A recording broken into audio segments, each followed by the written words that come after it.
Como é que vocês estão? Tá ótimo, né? Tá dando pra me ouvir. Então vamos lá. Pessoal, seguinte. Quando as pessoas vão entrando, vamos bater um papo. Essa semana eu compartilhei um pouquinho da minha história, né? Nos stories. Foi muito legal que eu recebi muitos retornos de vocês, de pessoas que ficaram mais curiosas em saber um pouco mais sobre mim. Que eu costumo dizer que esse Instagram não é exatamente sobre mim, né? Eu evito compartilhar coisas sobre mim, porque na verdade eu estou aqui para auxiliá-las, na verdade. Então, por isso que eu às vezes não compartilho tanto, porque eu também acredito muito naquilo que as coisas são, né? As coisas não precisam ser ditas o que elas são. Então, eu acho que quem me acompanha que tem que tirar as conclusões do que eu sou, né? De fato. Mas eu achei legal que vocês gostaram, fiquei feliz. Como eu disse, eu sou formada em geografia e fiz um mestrado na área de sensoriamento remoto. Não sei se vocês já ouviram falar, mas é uma área que trabalha com tecnologias espaciais para trabalhar alguns contextos ambientais, né? No caso da geografia. E aí, eu fiz o meu mestrado nessa área, fiz um mestrado numa instituição federal, o INPE, da previsão do tempo. Esses eu sei, acho que vocês conhecem, né? Que é o que faz a previsão do tempo do Brasil, mas não só isso, né? Também lança satélites, faz outras coisas mais.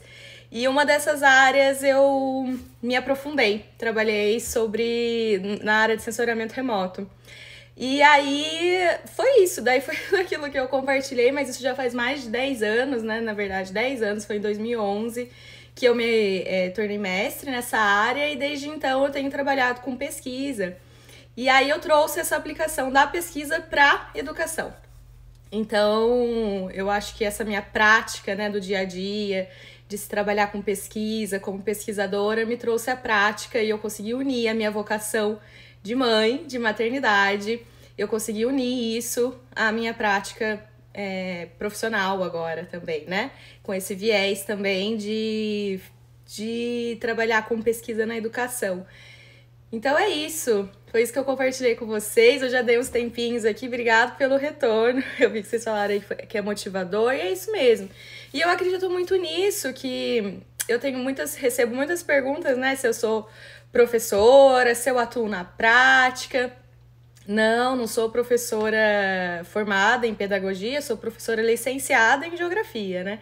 Mas não tenho essa formação em pedagogia, mas também se quisesse, poderia fazer agora, como eu já tenho uma graduação, é bem fácil fazer uma adaptação de currículo para isso, né? Acho que questão de 6 meses a gente consegue um currículo em faculdade online, assim a gente consegue um título, né? Se o problema fosse esse. Mas não é o meu caso. Eu não pretendo aplicar na sala de aula, então não é uma necessidade para mim. E me perguntaram aí por que pedagogia? Porque eu fui motivada pela educação dos meus filhos. Quando eu soube que estava grávida do meu primeiro filho, eu conheci o trabalho do professor Carlos Nadalim através do meu marido, que seguia na época ele, o professor Olavo de Carvalho, o padre Paulo de Ricardo, que o indicou. E aí a gente começou, faz exatamente 7 anos que eu me dediquei à educação, porque apesar de que também a minha família toda é da educação, minha avó foi alfabetizadora, minha mãe é professora alfabetizadora e agora é gestora de escola, mas meus tios, todo mundo trabalha nessa área. Então eu já sabia...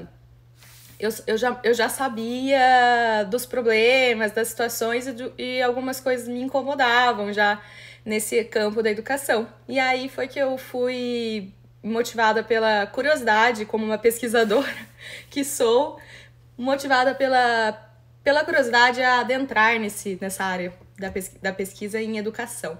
É isso, eu dei um tempo aqui para entrarem as pessoas, acho que agora a gente pode começar a nossa live. Né? As consequências do fracasso na alfabetização. Eu já vou começar hoje aqui, eu preparei algumas imagens. Deixa eu abrir aqui. Vocês conseguem ver bem? Então, pois é. Eu vou começar com esse dado incômodo aqui da nossa situação da educação brasileira, que é um dado, na realidade, que ele é realizado em pessoas, né, de 15 a 64 anos, que eu acho, não sei se vocês já ouviram falar, que é o dado de analfabetismo funcional, né, é um dado feito pelo Instituto, é um índice de analfabetismo funcional feito pelo Instituto Paulo Montenegro em parceria com o Ibope. E aí a gente tem esse dado sendo gerado desde 2001, mas quando a gente teve em 2018 o último resultado, que de 3 a cada 10 brasileiros, 3 são analfabetos funcionais. E o que significa isso, né? São pessoas que têm muita dificuldade para fazer uso da leitura e da escrita e das operações matemáticas básicas, assim, de situações da vida cotidiana, né? Como reconhecer informações em cartazes, o folheto, a fazer operações aritméticas simples e com valores superior a centenas, por exemplo. Então, um analfabeto funcional é uma pessoa que não consegue utilizar, né, tudo que ele recebeu. Ele não é analfabeto de fato, mas ele não consegue utilizar tudo que ele recebeu na escola para se pôr em prática na vida prática, tá? Então, a gente tem esse resultado de 3 a cada 10. E aí, o ranking, né, é dividido entre analfabeto funcional, dado pelos analfabetos, de fato, rudimentar, no nível rudimentar, ou no nível elementar, intermediário e proficiente. Eu chamei atenção aqui para o nível de proficiente, eu coloquei mais em negrito, não sei se você consegue perceber. Deixa eu só desativar um pouquinho os comentários, depois eu volto. E aí eu queria chamar a atenção para exatamente esse dado aí dos proficientes, que é a última coluna ali.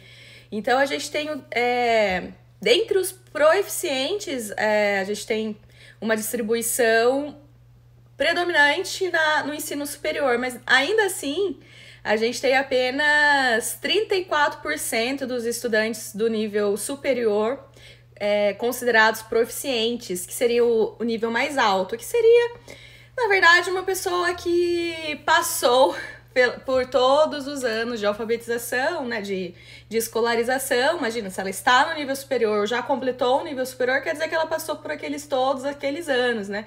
É o que se esperaria de uma pessoa, qualquer pessoa, ou na maioria de nós após anos de escola. No entanto, a gente tem apenas 34%. Então, às vezes a gente acha, não, eu já faço faculdade, ou eu já fiz faculdade, meu filho vai fazer faculdade, então ele já vai estar proficiente e conseguindo utilizar os conhecimentos escolares, eles para a vida prática. E isso não bate com a realidade, infelizmente. E aí, um dos grandes pontos negativos desse estudo, né, do INAF, é que ele mede essa capacidade de compreensão da linguagem e aplicação em situações práticas. Então, a gente vê que a compreensão ela tem sido muito mal conduzida nos anos escolares. E da onde vem esse problema da compreensão? Será que esse problema da compreensão ele surgiu apenas no ensino superior? Ele surgiu apenas ali no ensino médio? Ou ele já deu as caras naqueles anos iniciais? Lembrando que por que disso? Porque qual que é a finalidade da alfabetização? A finalidade da alfabetização é a compreensão e a produção de textos. Essa é a finalidade, esse é o fim da alfabetização. Então, se isso está sendo medido lá no final do ensino superior ou no ensino médio, pessoas que foram até o ensino médio, está sendo medido que não estamos conseguindo gerar pessoas proficientes, capazes de compreender textos, de interpretar textos, de colocar opiniões a partir desses textos adequadamente, né? Se não estamos conseguindo fazer isso, da onde está vindo esse problema? E aí eu queria mostrar mais um dado aqui. Eu vou parar de compartilhar acho que eu posso ativar aqui os comentários e pôr outro aqui. Então, voltando aqui, que é importante, né? Por que a questão da alfabetização está associada, né, com essa incapacidade de compreensão? Então, isso teria a ver com um fracasso na alfabetização, né? Primeiro, para que se aplique a aprendizagem, para que se compreenda, para que se aprenda, é necessária a compreensão leitora, né? Porque ao longo de toda a vida temos acesso a textos, precisamos tirar informações de texto, seja, por exemplo, nas disciplinas ali da escola, né? Matemática precisamos de compreensão, na geografia precisamos de compreensão, na história precisamos de compreensão. Mas antes de se compreender, a gente precisa aprender a ler. E é esse ponto que tem sido mais negligenciado, porque uma pessoa alfabetizada, por definição, o que é? Ela dominar o sistema alfabético. Dominar o sistema alfabético é decodificar, ser capaz de decodificar, ler a partir da relação letra-som, e codificar, fazer ao contrário, né? E escrever a partir também do que ela escuta e do princípio alfabético que lhe foi apresentado. Então, para isso, especificamente, precisa se aprender a ler. Não tem como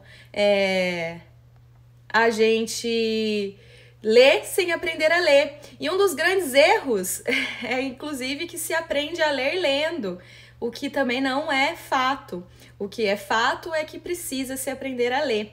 E aí, a finalidade, por outro lado, depois, primeiro aprende a ler, depois a finalidade de produzir e compreender textos, ler para aprender, utilizar a aprendizagem da leitura para a aprendizagem de outras áreas, né? Para a compreensão, para a produção de textos.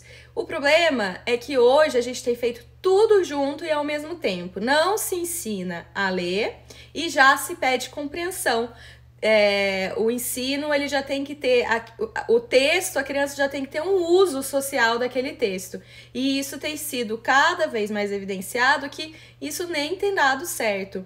A gente vê o dado do INAF, eu levantei aqui, desde 2001 que ele é realizado, né? Então, desde 2001 a gente tem tido um lento crescimento de 10% apenas de 2001 para 2018. Então, eram considerados 61% da população funcionalmente alfabetizada. Isso eu nem estou falando que estaria no nível mais alto de proficiência, não, só funcionalmente alfabetizada.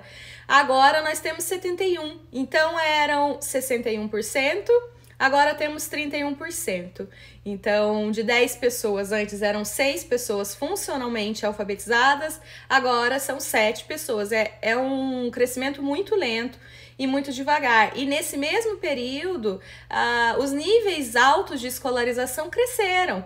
Então, as pessoas passaram a passar mais tempo na escola, a ter mais acesso à escola, mas não tiveram, esse resultado de passar mais tempo na escola também não foi associado com a melhora nos níveis de pessoas funcionalmente alfabetizadas, tá? E é importante destacar também que desde 2009 os níveis de analfabeto funcional e funcionalmente alfabetizados estão estatisticamente estagnados, porque tem um erro de estatística de 2%, estimado em 2%, e a gente tem 27% das pessoas são analfabetos funcionais, de 27 em 2009 para 29 em 2018, e de 73% para 71% 2009 e 2018.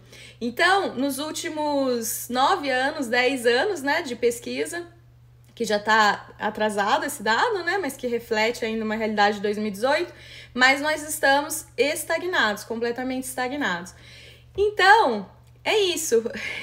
Eu acho que nós temos esses dados para mostrar que a compreensão não tem sido atingida, embora seja uma finalidade da alfabetização, e nós temos a realidade para nos mostrar que está faltando compreensão de texto, interpretação de texto. Estamos na internet todos os dias e vemos claramente, mais contato com outras pessoas, essa dificuldade de interpretação, tá? Então, por isso que é importante, eu quis trazer esse tema aqui para associar. Então, essa falta de compreensão, ela tem um fundo lá na alfabetização, porque principalmente não se ensina a ler de fato, né?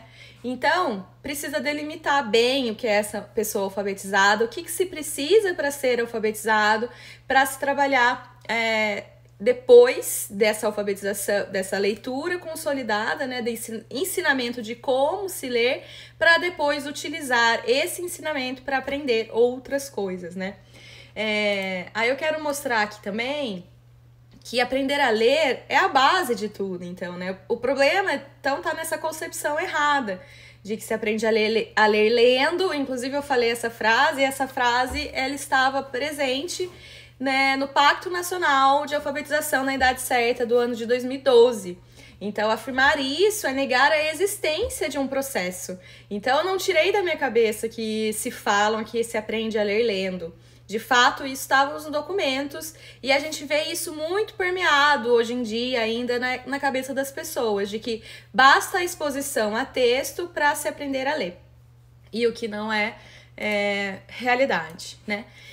Se falhar na base, ou pior, nessas duas etapas, porque a gente tem visto, tá falhando na base de se aprender a ler, tá falhando na base de se ensinar a compreender.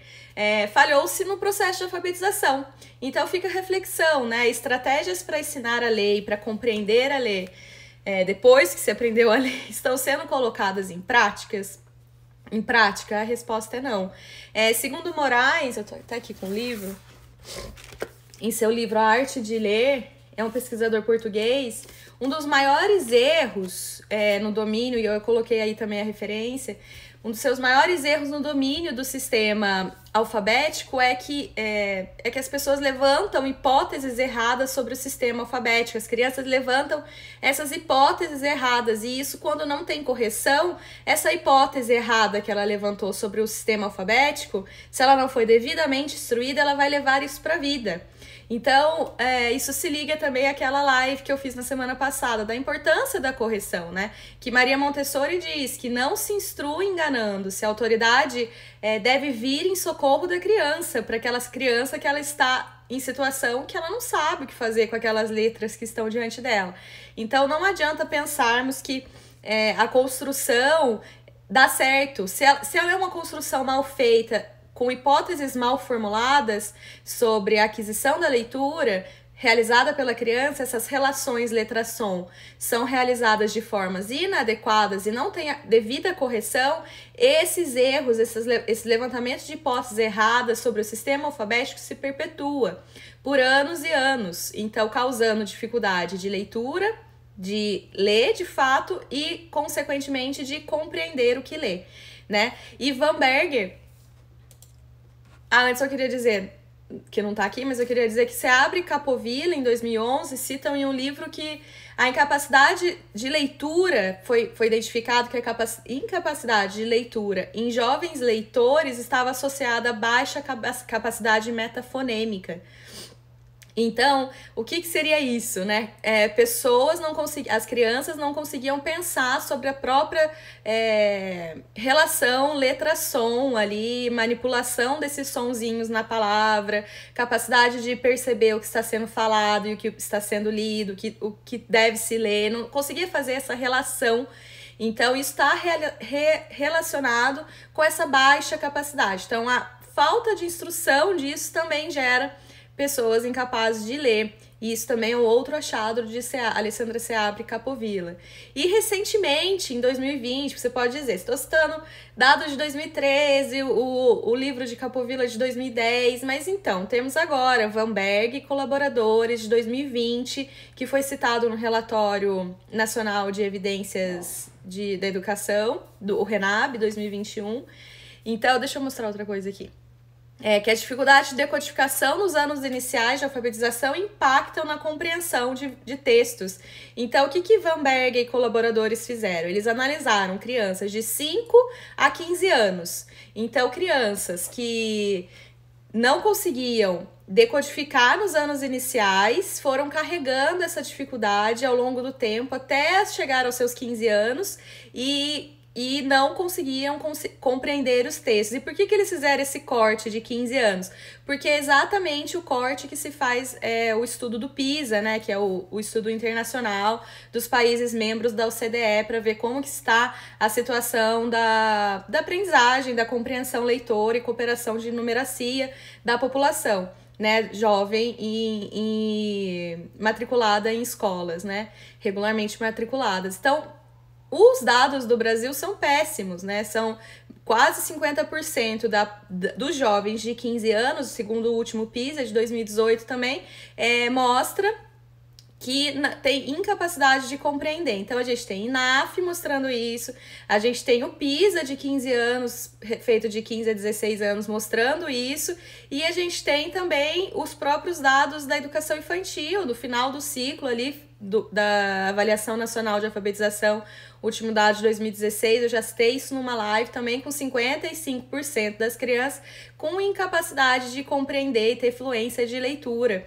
Então, isso já é detectado em todas as etapas. Então, isso está mostrando que o INAF, quando a gente não tem leitores proficientes, leitores que não compreendem textos, isso não está associado lá na frente, isso não aconteceu lá na frente, isso aconteceu desde o início da educação obrigatória. Então, isso aconteceu desde a alfabetização, né? Então, deixa eu mostrar uma outra... Peraí. Isso daqui. Aqui dá até para eu colocar os comentários, né? E isso daí é um círculo, né? Que minha foto tá em cima, mas é compreensão e fluência leitora.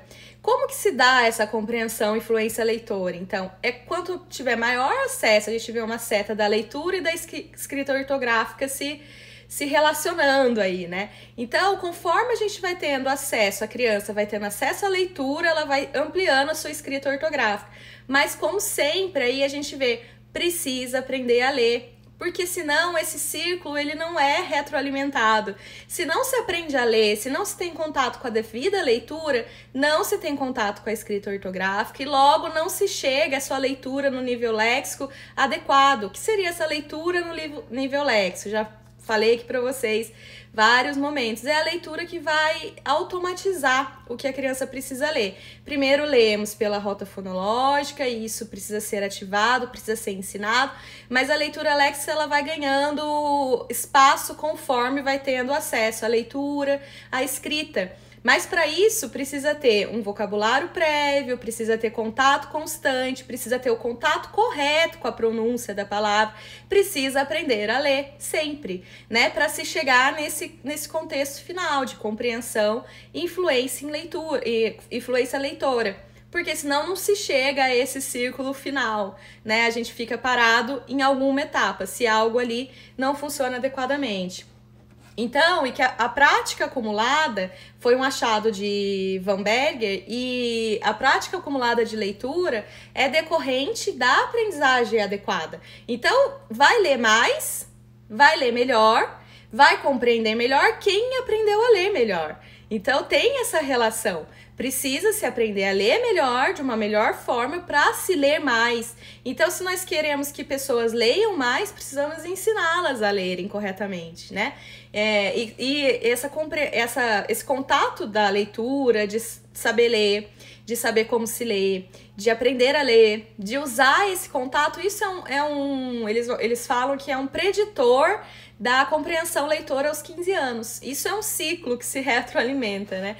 E aí tem um trabalho muito antigo, de 1986, de Stanovich, que vai falar que ler muito gera uma exposição substancial e uma criança desmotivada é improvável de fazer isso. Então, precisa desse contato contínuo com a leitura para se formar essa leitura léxica, fluente, automatizada. Mas um leitor que não sabe ler, ele não vai nunca conseguir ter essa exposição substancial, né? Então, uma criança que está desmotivada, que não sabe ler, é impossível se chegar a isso. Isso também, essa questão desse círculo todo, foi apontado em uma frasezinha ali no trabalho da professora Kátia Simone, na Falar Socioconstrutivista, que eu fiz uma live, inclusive, com ela.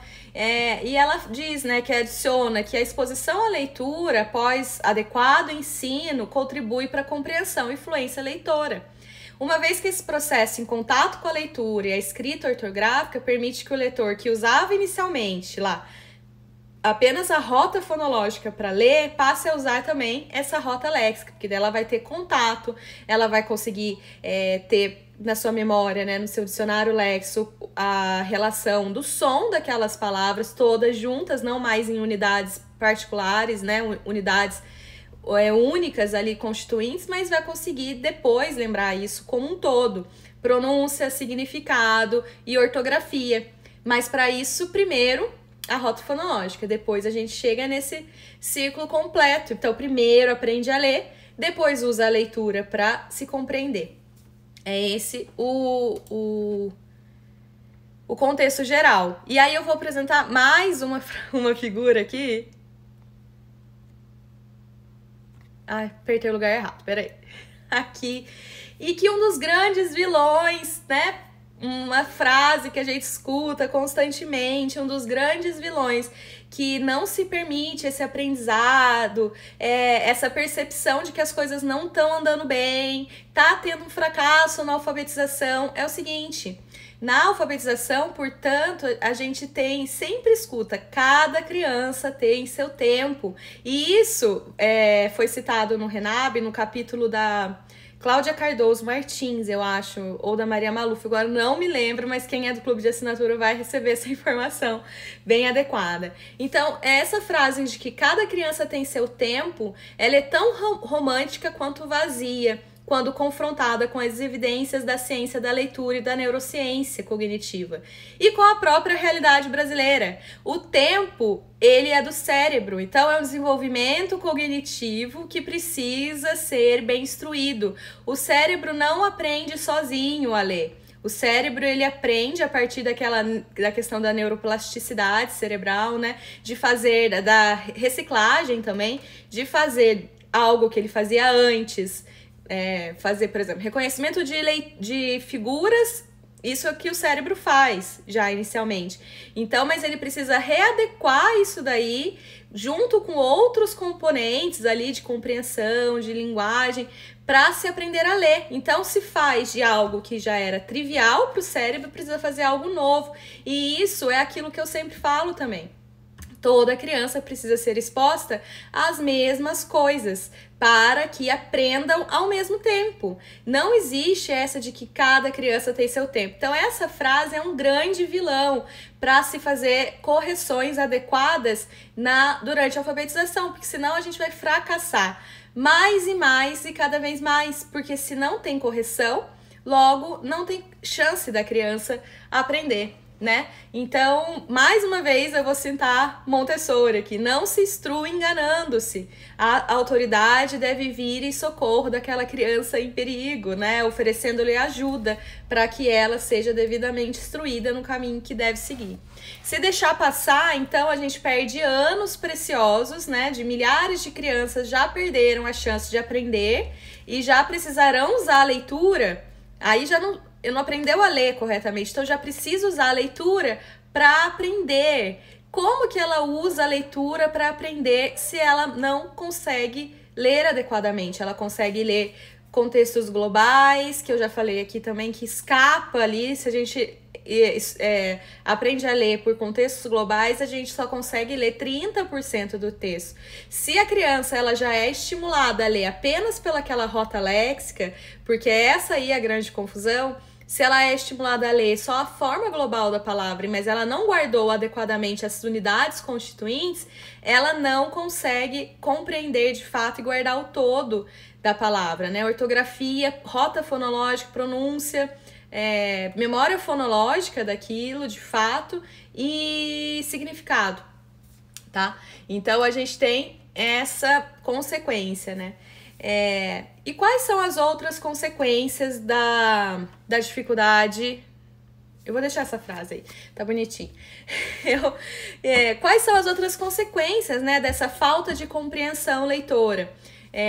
Já citei em uma outra live um trabalho de Johnston, né, de 1985, também um trabalho antigo, e muitas pessoas me colocaram lá na caixinha também, que eu perguntei qual a consequência da falta de compreensão leitora, não, qual a consequência do fracasso da alfabetização. E muita gente colocou baixa autoestima, dificuldade de interagir com outros colegas, porque acaba que tem que esconder essa incapacidade. Uma criança, imagina a situação.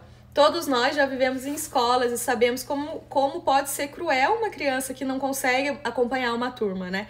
Então ela precisa se esconder, às vezes, em situações que ela vira o bobo da sala, né? O bobo da classe, para esconder a incapacidade dela de ler.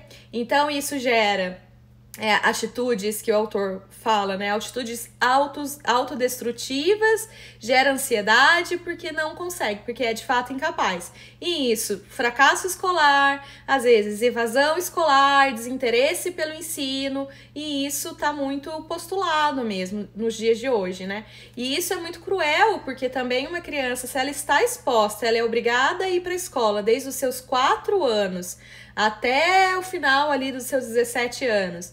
Mas, no entanto, ela não consegue acompanhar, ela ficou para trás lá no início da alfabetização, isso é muito cruel, né? Em outros trabalhos citados por Burney, é um pesquisador americano, em um livro Alfabetização no Século XXI, que são diversos autores brasileiros e americanos, e ele vai fazer ele faz um apanhado das consequências da falta de compreensão leitora, né?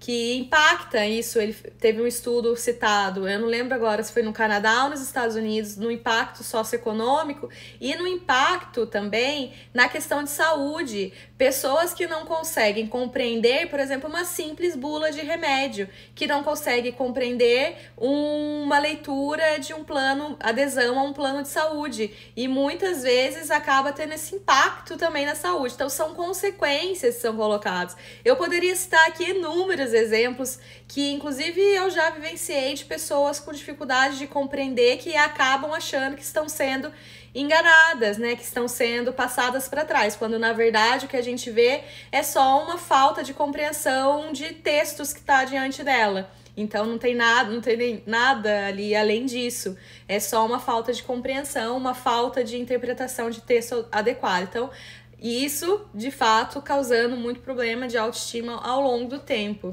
né? Então, esse é a principal consequência no fracasso da alfabetização. Então, eu dei todo esse contexto para mostrar que isso vem sim lá da alfabetização, que não podemos dizer que não vem, não tem jeito, porque se a finalidade da alfabetização é compreensão, e se não está se conseguindo compreender, seja lá a idade que for, aonde falhou? Falhou lá atrás, no momento que era a finalidade. Entendemos que cada vez mais a compreensão vai ficando mais sofisticada, conseguimos compreender outras coisas, vamos associando o nosso conhecimento de mundo, isso é fato. Mas o básico, o INAF, o PISA, não pede nada muito extraordinário, pede compreensão leitora básica, e nem o básico tem se alcançado. E aí eu vou colocar aqui outra figura das consequências do fracasso na alfabetização, outras consequências, né? Então, além da principal delas, né, a incompreensão de textos, a falta de compreensão de textos, temos outros. E aí você pode ficar atento aí, porque esses erros, para ninguém se assustar inicialmente, esses erros são comuns na alfabetização, no processo de alfabetização, mas passou o terceiro ano ali, criança já tem 10, 11, 12 anos e comete esses erros, fique atento, porque não é normal, não é esperado isso acontecendo ainda, não pode ser. É considerado normal porque a gente está num momento, né, fora do normal, mas não pode se admitir que crianças que já passaram pelo processo de alfabetização ainda aglutinem palavras. O que seria isso, né? Porque a ausência de instrução dos segmentos fonológicos, dos segmentos da fala. Faz com que o aluno entenda a linguagem como uma cadeia sonora contínua. Então, é muito comum quando a gente começa a trabalhar com crianças ali na consciência fonológica, a criança não identificar palavras, não identificar sílabas, algo que para algumas pessoas já é muito comum. Por que não consegue? Porque ela entende a cadeia da fala como uma linha contínua, como algo contínuo. Ela não vê essa separação, que tem essa palavra. Ela nunca parou para refletir sobre isso e nem se conscientizou sobre essa estrutura da linguagem, né? Então, aí, quando a gente vê aglutinação de palavras, já atento, tá faltando instrução grafofonêmica, né? E morfológica também das palavras, porque a gente tem consciência fonológica num ponto inicial ali na pré-alfabetização, mas na alfabetização precisa se trabalhar consciência morfológica. É um tema que eu vou trazer aqui mais pra frente pra vocês e principalmente pro pessoal do curso que entrar pro curso de pré-alfabetização e alfabetização, porque é um tema que é pouco explorado e que tem muita relação com a capacidade de compreensão. O que seria essa capacidade de consciência morfológica, citando brevemente aqui, né? A capacidade de distinguir entre os morfemas, que são as menores unidades, né, de significado de uma palavra. Então, as crianças às vezes têm dúvida, né? Laranjeira escreve com J ou com G? Qual é a raiz, né? Da onde veio? De onde se derivou laranjeira? Se derivou de laranja. Laranja é com J? Sabemos que com A, já, não é com A, né? Porque o G às vezes tem som de J, a criança fica nessa confusão.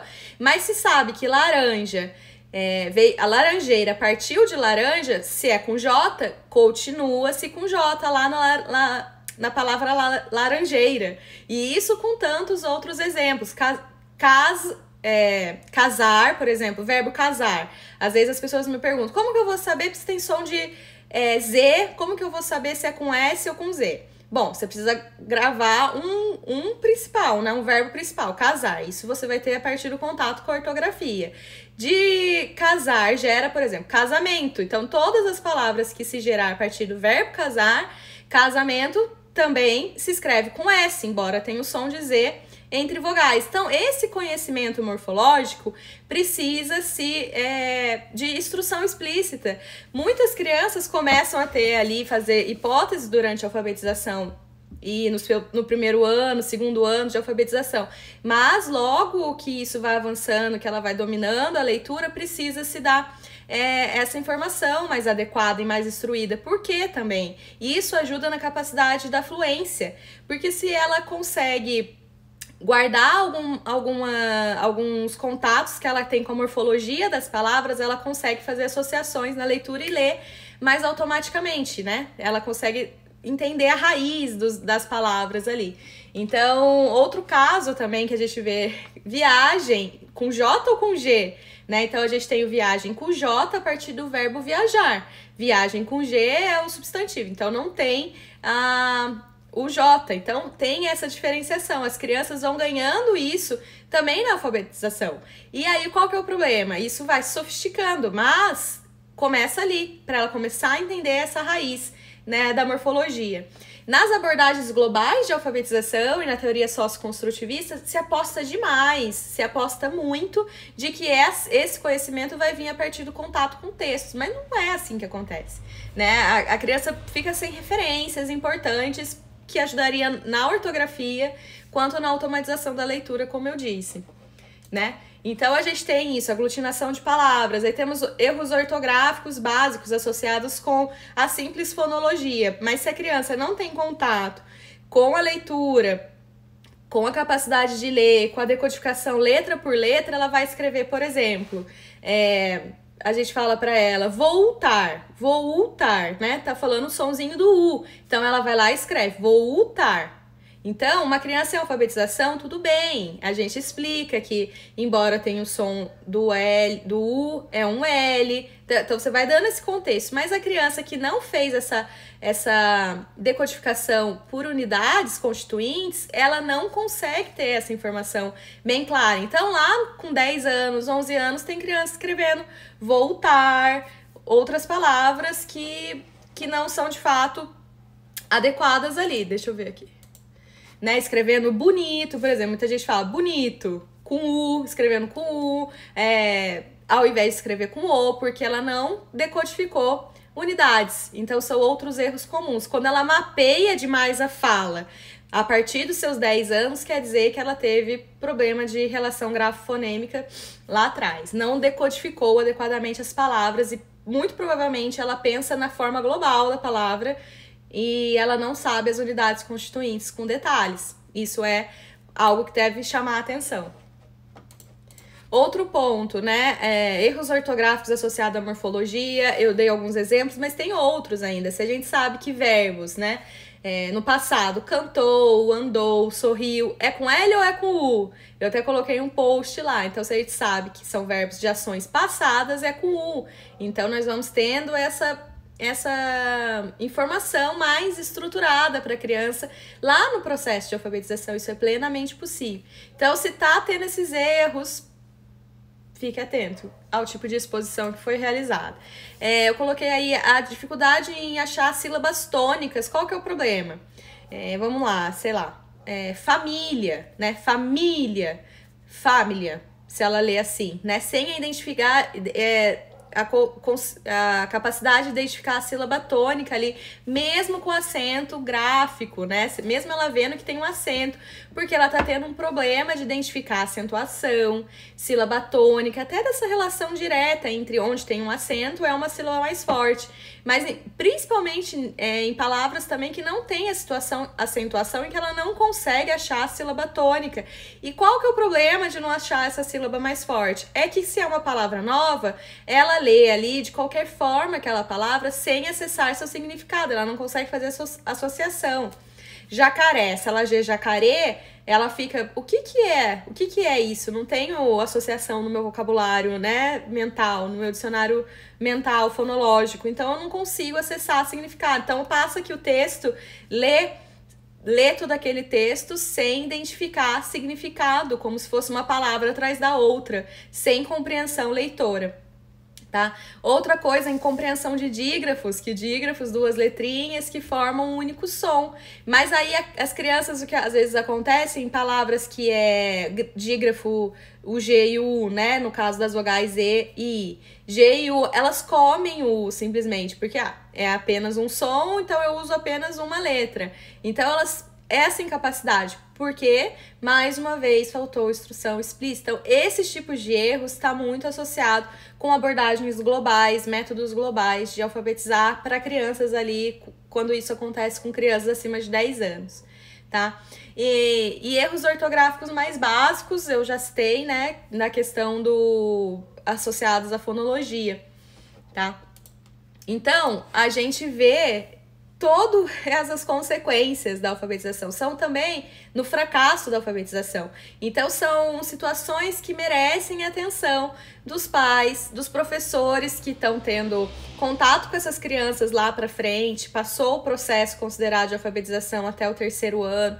Então, vamos olhar, são essas dificuldades, mas qual que é o problema disso? Porque às vezes eu acho que a criança não interpreta texto, então eu vou colocar ela para interpretar texto. Mas se o erro está na dificuldade em leitura, se ela não está conseguindo ler com compreensão, é porque às vezes ela não está conseguindo sequer ler todas as palavras. Então o que precisa? Precisa reforçar compreensão de texto ou precisa reforçar um passo mais atrás? Então, deixa eu pôr mais um aqui. Então é isso aqui, olha, se a gente sabe que a base de tudo, eu falei lá, o primeiro objetivo, né, é dominar o sistema de escrita alfabético, né, o sistema alfabético, tá?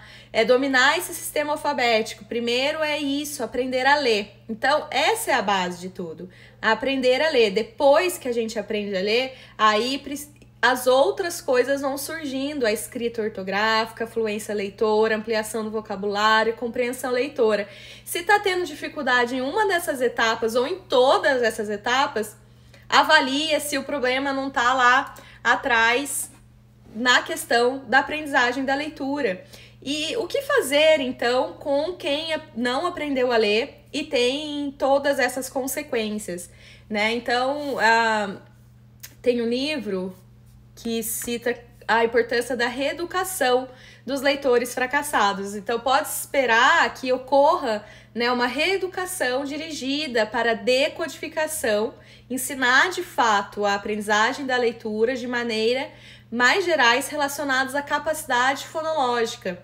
Então, isso não é fácil, mas também não é impossível. Então, se você precisar dar um passo atrás para se checar como que está a capacidade metafonêmica, metalinguística, né, da capacidade de usar a própria língua para pensar sobre a língua, consciência fonológica, consciência fonêmica, se isso está com defasagem, pode acreditar que isso vai impactar em todo o outro, e isso em crianças mais velhas. Então, a reeducação dessa capacidade fonológica, isso pode ser feito pelo educador, lá, mesmo estando lá na frente, com vistas a melhorar a compreensão leitora da criança.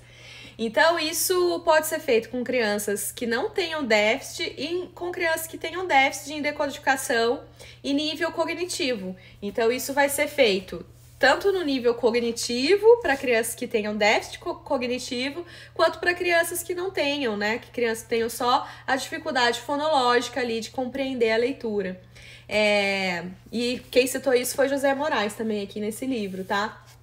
Muitas vezes, então, o que eu queria finalizar é pensando nisso, que muitas vezes, se a compreensão não está sendo adequada, muitas vezes as estratégias abordadas são estratégias para melhorar a compreensão leitora, quando, na verdade, não se precisa melhorar a compreensão leitora, precisa se dar um passo atrás para ensinar a ler, o básico, né?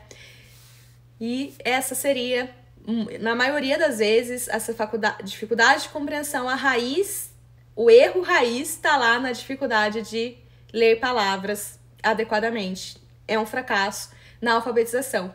Então, é isso. Eu vou abrir aqui, vocês têm alguma dúvida? Nossa, gente, eu fiquei aqui para trás.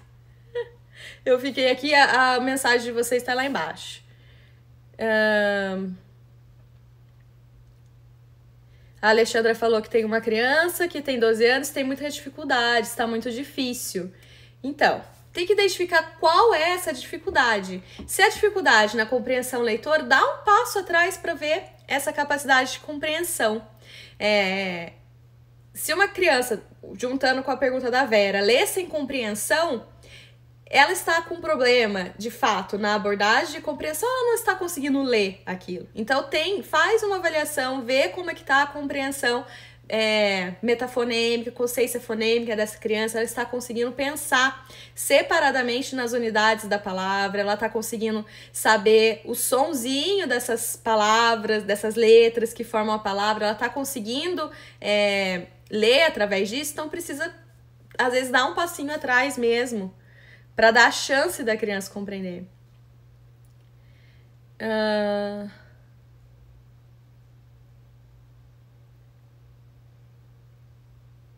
Não pense... Ai, gente, eu não entendi aqui, porque como eu perdi as informações...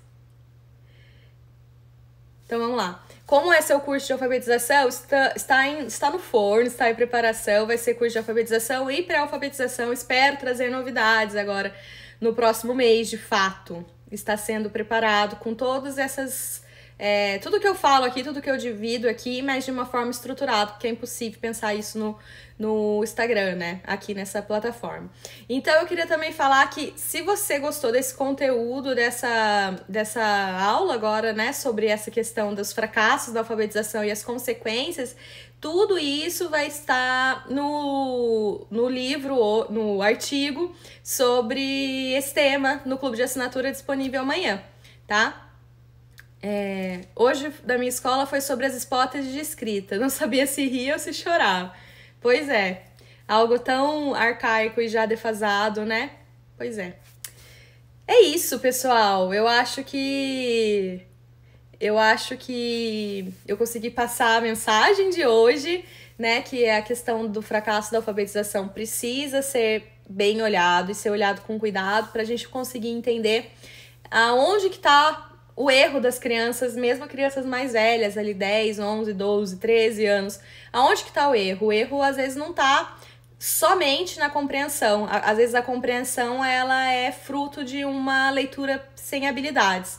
E uma leitura sem habilidades, às vezes está faltando uma parte muito rica que precisa ter, que é o reconhecimento da palavra, de ser capaz de reconhecer a palavra. E reconhece-se a palavra-se através, principalmente, da leitura pela rota fonológica. E aí tudo isso que eu falei vai estar no artigo dessa semana do Clube de Assinatura. Se você não faz parte, quer fazer parte, seja bem-vindo ao clube, é só clicar no link da bio ou me chamar no direct se tiver alguma dúvida, tá bom? E aí, eu encerro essa live de hoje. Obrigada pela atenção de vocês, obrigada pela disponibilidade de tempo e fiquem com Deus e boa noite.